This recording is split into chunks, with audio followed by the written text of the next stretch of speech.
اللہ اکبر اللہ اکبر اللہ اکبر لا الہ الا اللہ اللہ اکبر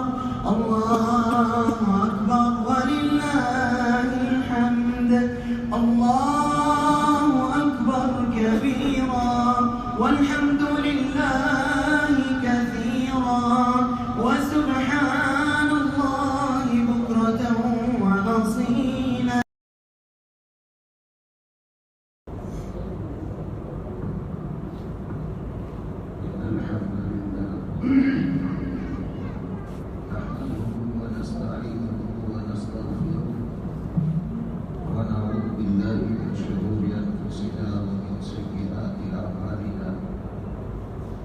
من يهده الله فلا مضل له ومن يضلل فلا هادي له ونشهد أن لا إله إلا الله وحده لا شريك له ونشهد أن محمدا عبده ورسوله صلى الله عليه وسلم.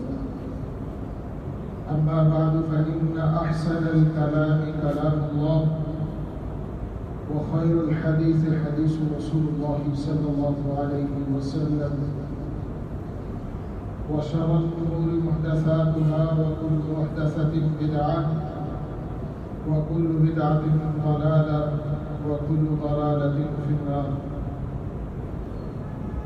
رب اشرح لي صدري ويسر لي أمري واحلل عقدة من لساني يفقهوا قولي.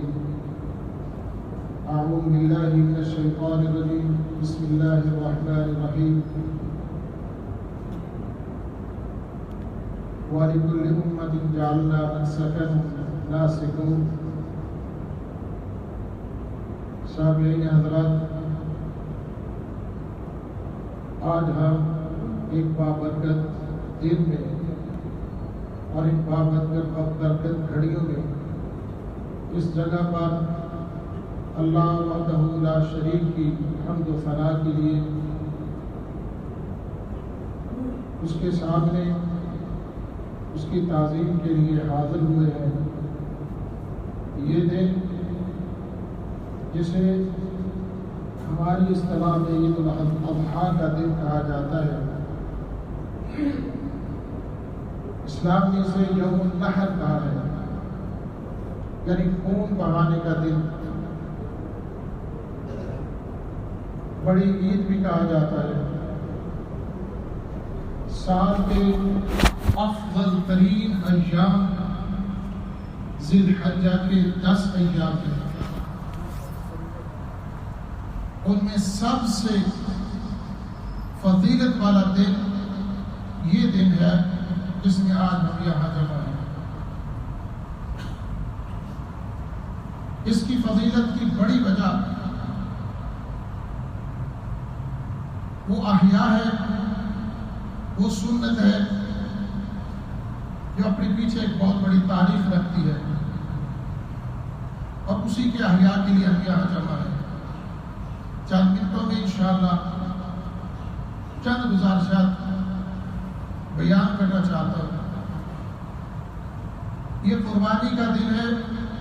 ہم نے عید الاضحیٰ ادا کر لی نماز، ابھی جا کر قربانی کرنی ہے.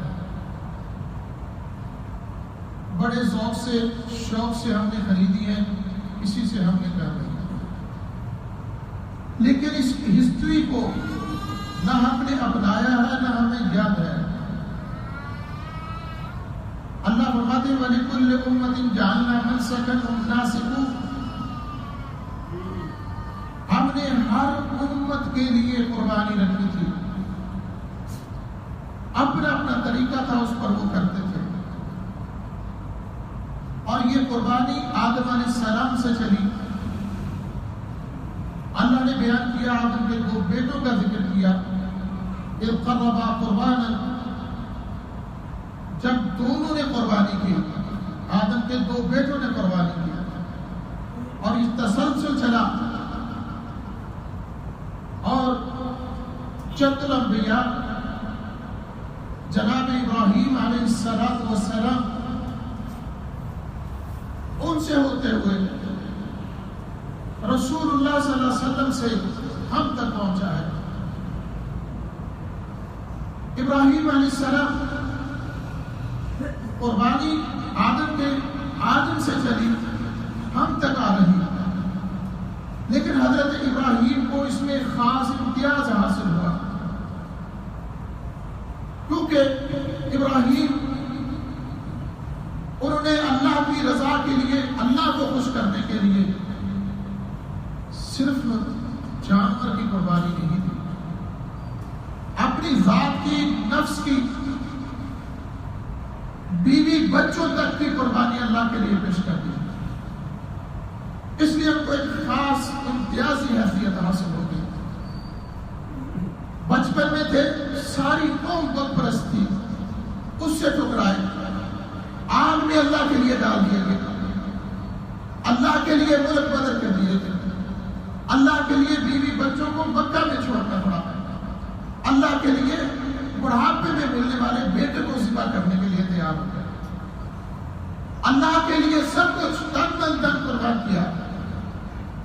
اس لیے ان کو ایک خصوصی حیثیت ملی۔ صحابہ اکرام رضوان اللہ علیہم اجمعین نے سوال کیا، یا رسول اللہ یہ کیا ہے جو ہم قربانیاں کرتے ہیں؟ فرمانے لگے سنت ابی ابراہیم، یہ میرے باپ ابراہیم کی سنت ہے، حالانکہ آدم سے چلی آ رہی ہے، لیکن ذکر کیا کہ میرے باپ ابراہیم کی سنت ہے۔ یہ کیوں؟ ابراہیم کا خصوصی امتیاز ہے، خصوصی حیثیت حاصل ہے۔ آج ہم احیاء ابراہیمی کے لیے، اس سنت ابراہیمی کے لیے، اس کو ادا کرنے کے لیے یہاں جمع ہوئے ہیں۔ تو میرے بھائی دعوت فکر ہے، صرف جانور پر چھری مت چلائیے گا، اس کے کباب بنا کے مت کھائیے گا، بلکہ جو اس کے پیچھے بیک گراؤنڈ ایک ہسٹری ہے، وہ کس نے اپنانی ہے؟ ہم عہد مسلمان بس جانور لیا، ہر سال اس کی نمود نمائش کی، بچوں کو خوش کیا، ذبح کیا، بانٹ دیا، کھا لیا، پھر کس کی سنت کے لیے یہ کام کر رہے ہیں؟ آئے ابراہیم کی طرف، ہمیں ابراہیم کی سیرت بھی چاہیے، صورت بھی چاہیے، کردار بھی چاہیے، گفتار بھی چاہیے، ابراہیم کا عقیدہ بھی چاہیے، اللہ کے لیے، دین کے لیے، اسلام کے لیے، امت کے لیے قربانیاں بھی چاہیے۔ صرف جانور ذبح کرنا اس سے بات نہیں بنے گی۔ اس ہسٹری کو لے کہ اللہ کی وحدانیت کے لیے اکیلا ابراہیم پوری قوم سے ٹکرا گیا، اللہ کی وحدانیت کے لیے آگ میں ڈال دیا گیا، برداشت کر لیا، اللہ کی وحدانیت کے لیے ملک سے نکال دیا گیا، اللہ کی وحدانیت کے لیے بچوں کو چھوڑنا پڑا۔ اللہ نے کہا بیٹے کو ذبح کرو، تیار ہو گئے، کہا ارا فی المنام انی اذبحک فانظر ماذا تری، بیٹے میں خواب دیکھ رہا ہوں، تجھے ذبح کر رہا ہوں، کیا ارادہ ہے؟ جب انسان اللہ کے لیے یہ قربانیاں دے تو اولاد بھی ایسی ہوتی ہے۔ فرمانے لگے افعل ما تؤمر ستجدنی انشاءاللہ من الصابرین، بجی کر دو جو اللہ نے حکم دیا، جو دیکھا ہے، میں صابروں میں سے ہوں گا، آپ مجھے بے صبروں میں نہیں پائیں۔ آئیے احیاء ابراہیمی کے لیے سب سے بڑی بات عقیدے کو درست کرے، توحید کو اپنائے، اللہ کے ساتھ تعلق کو مضبوط کرے، شرک سے تائب ہو، شرک کو چھوڑے، شرک کی جمیع انواع کو توڑ دے، اللہ کے لیے مخلص ہو جائے، عقیدہ درست کرے۔ ابراہیم نے کہا تھا اِنَّا بُرَآءُ مِنْكُمْ وَمِمَّا تَعْبُدُونَ مِن دُونِ اللَّهِ، کہ ہم بری ہے تم سے، اپنی قوم سے کہہ رہے ہیں میں بری ہوں تم سے اور ان سے بھی جن کی تم عبادت کرتے ہو. کفرنا بکم وبدا بیننا وبینکم العداوۃ والبغضاء ابدا. میں انکار کرتا ہوں تمہاری ان کفریات کا، ان شرکیات کا جو تم نے اللہ کے شریک بنا رکھی ہے، انکار کرتا ہوں ان کا. اب میرے اور تمہارے درمیان بغض اور عداوت چلے گی ہمیشہ کے لیے، قائم رہے گی ہمیشہ کے لیے. کوئی رشتہ داری نہیں، کوئی رشتہ نہیں، کوئی ناطہ نہیں، کوئی تعلق نہیں ہے. حتیٰ تؤمنوا باللہ وحدہ، حتیٰ کہ اللہ بات پر تم ایمان لے کے آ جاؤ. پھر ہماری رشتہ داری ہے، پھر تعلق ہے. میرے بھائی صرف جانور کو مت چھری چلائیے. آئے سیرت طیبہ کو پڑھائیں، ابراہیم کی کو، محمد رسول اللہ کی اطاعت کرے، فرما برداری کرے. ہمیں اس قربانی کا فائدہ اس وقت ہوگا جب ہم اپنے دل میں ایمان کو، اللہ کی محبت کو راسخ کر لیں، باقی محبتیں نکال دیں. جب ہم اپنے دل میں اللہ کے لیے سب کچھ قربان کرنے کا عزم کر لیں، جب ہم ابراہیم کو لے کر رسول اللہ کے احکامات کو اپنی زندگی میں، اپنی روزمرہ زندگی میں رائج کر لیں. ہمارا عقیدہ وہ ہو جو محمد رسول اللہ نے ہمیں سکھایا تھا، ہمارا کردار وہ ہو جو محمد رسول اللہ نے پیش کیا ہے، ہماری گفتار وہ ہو جو محمد رسول اللہ نے پیش کیا ہے، ہمارا اخلاق وہ ہو جو محمد رسول اللہ نے ہمیں پیش کیا ہے، تو محترم پھر قربانی کرنے کا مزہ بھی آتا ہے.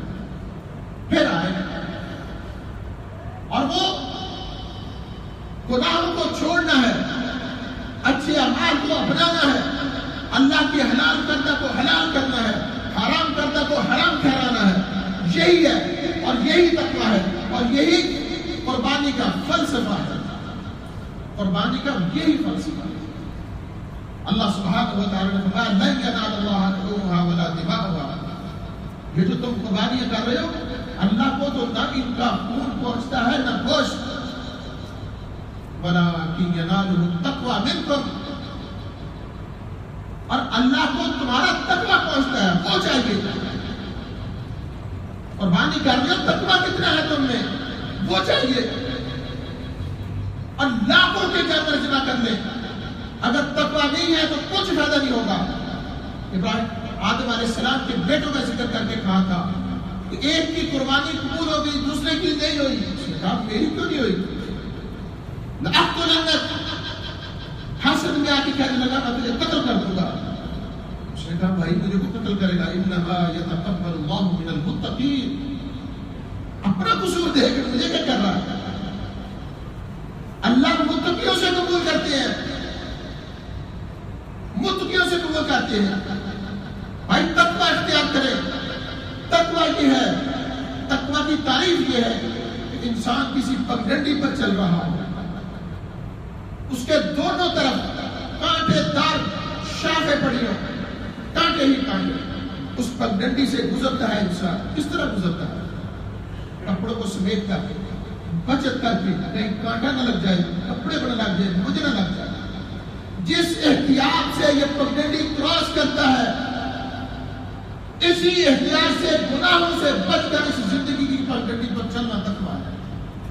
یہ تقویٰ ہے، یہ احتیاط ہے. آئیے یہاں سے ہم عزم کر کے جائیں. کوئی فراڈ نہیں ہوگا آج کے بعد، کوئی دھوکہ نہیں ہوگا، کوئی ملاوٹ نہیں ہوگی، کوئی حرام کی طرف نہیں لگیں گے. اللہ کی حلال کردہ کو اختیار کریں گے، حرام کردہ کو منع کر دیں گے. گھر سے موسیقیوں کو نکالیں گے، گانوں کو نکالیں گے، کنجر خانوں کو نکالیں گے. ہمارا لباس محمد رسول اللہ کی احکامات کے مطابق ہوگا، ہماری شکل محمد رسول اللہ کے احکام کے تابع ہوگی، ہمارا اخلاق، کردار، گفتار محمد رسول اللہ کے تابع ہوگا. یہاں سے توبہ کر کے جائیں، یہاں سے عزم کر کے جائیں. پھر جانور پر چھری چلائیں، دیکھیں دل کو راحت کیسی ملتی ہے. دیکھیں پھر اللہ کو بول جاتے ہیں، اللہ کو راحت ملے گی، وہ خوشی نصیب ہوگی، وہ مسرت دل میں آئے گی. شاید کبھی پہلے تصور نہ کیا. یہاں سے توبہ کر کے جائیں اور یاد رکھیے یہ دنیا عارضی ہے، ہم نے یہاں سے چلے جانا ہے. وہ سین، وہ منظر ذہن میں لائے. اللہ نے کہا ان الذین قالوا ربنا اللہ ثم استقاموا، وہ منظر تو ذہن میں لائے تھے جنہوں نے کہا ہمارا رب اللہ ہے، پھر قائم ہو گئے. تتنزل علیہم الملائکہ، ان پر ملائکہ اترتی ہیں. موت کا وقت قریب ہوگا، کوئی کام نہیں آئے گا. یہ اللہ کے ساتھ تعلق، ربنا اللہ ثم استقاموا، جس نے کہا ہمارا رب اللہ ہے پھر قائم ہو گئے. تتنزل علیہم الملائکہ، فرشتے آئیں گے. ادھر انسان کرب میں ہے، مشکل میں ہے، سکرات الموت میں ہے، اپنے بگانے سب کے پاس کے کس لاچار ہیں. کہیں گے اللہ تخافوا ولا تحزنوا، خوف نہ کریں، ڈریں نہیں. ابشروا بالجنہ، ادھر تکلیف ہے، کرب ہے. فرشتے کیا کر رہے ہیں؟ میں نے گھبرا نہیں. ابشروا بالجنہ، خوش ہو جا، بشارت دیتے ہیں جنت کی. نحن اولیاؤکم فی الحیات الدنیا وفی الآخرہ، اب دنیا اور آخرت میں تمہارے ساتھی ہیں. وَلَكُمْ فِيهَا مَا تَشْتَهِي أَنفُسُكُمْ، اب تمہارے لیے جو تم چاہتے ہو، جو تمہاری خواہش ہوگی اس جنت میں تمہیں ملے گی. کیا منظر ہوگا؟ اللہ نے کہا أُزْلِفَتِ الْجَنَّةُ لِلْمُتَّقِينَ إِنَّمَا يَتَقَبَّلُ اللَّهُ مِنَ الْمُتَّقِينَ. اللہ قبول کرتا ہے یہ قربانیاں متقیوں سے، تقوی اختیار کریں. اور اللہ کہتے ہیں قیامت کے روز أُزْلِفَتِ الْجَنَّةُ لِلْمُتَّقِينَ، جنت متقیوں کے لیے پیش کر دی جائے گی. کیا منظر ہوگا، کیا سین ہوگا وہ؟ اللہ ہم سب کو نصیب کر دے. جنت سامنے ہے، تقوی والے کھڑے ہیں، اٹھا کر سامنے کر دی جائے گی. جاؤ، داخل ہو جاؤ، داخل ہو جاؤ، جنت میں جاؤ. اور فرشتے کیا کہیں گے؟ کہ وَلَكُمْ فِيهَا مَا تَشْتَهِي أَنفُسُكُمْ، جو تم اپنے نفسوں کے لیے چاہتے ہو جاؤ اس جنت میں ملے گا. یہ داخل ہو رہے ہیں اور فرشتے کہیں گے سلام علیکم طبتم فادخلوها خالدین. کیا منظر ہوگا یارو؟ لوگ تمنا کریں گے، خواہش کریں گے، کوئی پیٹ رہے ہوں گے، کوئی شور شرابہ کر رہے ہوں گے. وہ دن ہوگا کہ یفر المرء من اخیہ وامہ وابیہ وصاحبتہ وبنیہ، بیٹا بھی چلا جائے گا، باپ بھی چلا جائے گا، بیوی بھی چلی جائے گی، بھائی بھی چلے جائیں گے، سب چھوڑ جائیں گے، کوئی ساتھ نہیں دے گا. اس دن جنت سامنے کر کے کہی جائے گی جاؤ، داخل ہو جاؤ. فرشتے کہیں گے جاؤ، جو کھانا اس میں سے جو تم چاہتے ہو تمہارے لیے ہے. اور داخل ہوں گے تو فرشتے کہیں گے سلام علیکم طبتم فادخلوها خالدین، سلامتی ہو تم پر، ہمیشہ کے لیے داخل ہو جاؤ اس جنت میں. اور داخل ہوں گے تو کہا جائے گا نزلا من غفور رحیم، اللہ کی طرف سے یہ مہمان نوازی ہے تمہاری. کیا خوش نصیب ہے وہ، کیا خوش نصیب ہے. ہم زندگی گزار چکے ہیں محترم، یہ وقت آنے والا ہے. یہ اسی قرآن میں لکھا ہے، یہ اسی پیغمبر نے بتایا ہے، جس کی سنت پر عمل کرتے ہوئے ہم جانور کی گردن پر چھری چلا رہے ہیں اور اپنے پر چھری چلانے کے لیے تیار ہیں. اپنے دو کے فراج، اپنی دو نظریاں چھوڑنے کے لیے تیار ہیں.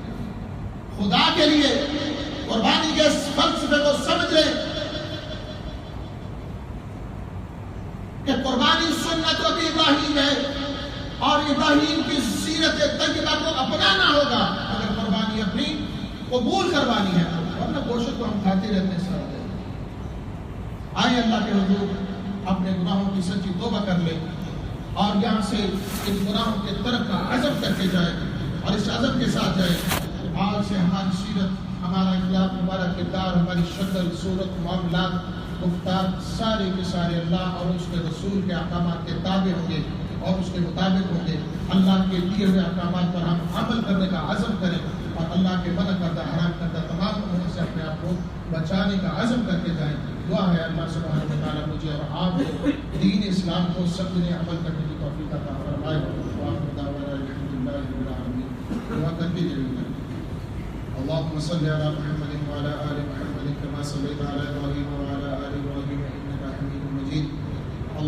بارك على محمد وعلى آل محمد كما باركت على إبراهيم وعلى آل إبراهيم إنك حميد مجيد. ربنا ظلمنا أنفسنا وإن لم تغفر لنا وترحمنا لنكونن من الخاسرين. ربنا آتنا في الدنيا حسنة وفي الآخرة حسنة وقنا عذاب النار. ربنا لا تؤاخذنا إن نسينا أو أخطأنا. ربنا ولا تحمل علينا إصرا كما حملته على الذين من قبلنا. ربنا ولا تحملنا ما لا طاقة لنا به واعف عنا واغفر لنا وارحمنا أنت مولانا فانصرنا على القوم الكافرين. اے اللہ ہمارے صغیرہ کبیرہ تمام گناہوں کو معاف فرما. اللہ ہماری خطاؤں کو غلطیوں کو درگزر فرما. اللہ ہمارے نیک اعمال کو قبول فرما. اللہ جتنی خطا ہوگی ہیں اللہ سب سے درگزر فرما, سب کو معاف فرما. اللہ دین اسلام پر عمل کرنے کی ہمیں توفیق عطا فرما. اللہ احکامات دینیہ پر عمل کرنے کی توفیق عطا فرما. اللہ اپنے احکامات کی اور اپنے رسول کے احکامات پر عمل پیرا ہونے کی توفیق عطا فرما. یا اللہ جتنے عزیز اقربا دوست احباب اس دنیا سے جا چکے ہیں اللہ ان سب کی بخشش فرما. اللہ ان سب کی مغفرت فرما. اللہ ان کے اخطاؤں سے اللہ ان کی غلطیوں سے درگزر فرما. اللہ ان کی نیکیوں کو قبول فرما. اللہ فردوس میں ان کو اعلیٰ مقام عطا فرما. اللہ ان کی قبروں کو منور کر دے. اللہ ان کی قبروں کو جنت کے باغوں میں سے باغ بنا دے. اللہ ان کو جنت الفردوس عطا فرما. اللہ ہمیں بھی ان کے ساتھ ہی جنت الفردوس عطا فرما. اللہ ہماری بھی لرزوں کو معاف فرما, ہماری اخطاؤں کو معاف فرما. اللہ آج جو بھی اعمال ہم کر رہے ہیں اللہ ان کو اپنی بارگاہ الہی کو قبول فرما. اللہ ہماری قربانیوں کو قبول فرما. اللہ ہماری نمازوں کو قبول فرما. ہمارے صدقات خیرات نیک اعمال کو قبول فرما. اللہ جو مریض ہیں بیمار ہیں یا اللہ کو سب کو شفا. اللہ بیماروں کو شفا صحت تندرستی سے عطا فرما. اللہ جو بے اولاد ہے اللہ کو اپنی رحمت سے اولاد عطا فرما. اللہ جو بے کسب عزم ہے اللہ کو سکھایا. یا اللہ ہماری تمام خواہشات کو پوری فرما. یا اللہ تمام نیک جائز خواہشات کو پوری فرما. اللہ امت اسلام کی مدد فرما. یا اللہ مجاہدین کی مدد فرما. یا اللہ ان کے اسلام کی پریشانیوں کو اللہ آسانیوں میں تبدیل فرما. یا اللہ جہاں جہاں بھی ہمارے مسلمان بھائی پریشان ہیں تنگ ہیں اللہ ان سب کی مدد فرما. اللہ جتنے بھی کافروں کے زیر تسلط ہیں اللہ کو آزادی عطا فرما. یا اللہ ان کو آزادی عطا فرما. کافروں کو نیست و نابود فرما. اللہ بے ایمانوں کو اسلام دشمنوں کو اللہ شکست عطا فرما. اللہ مومنین کو کامیابی عطا فرما. ربنا تقبل منا انك انت السميع العليم وتب علينا انك انت التواب الرحيم وصلى الله على نبينا محمد وعلى اله وصحبه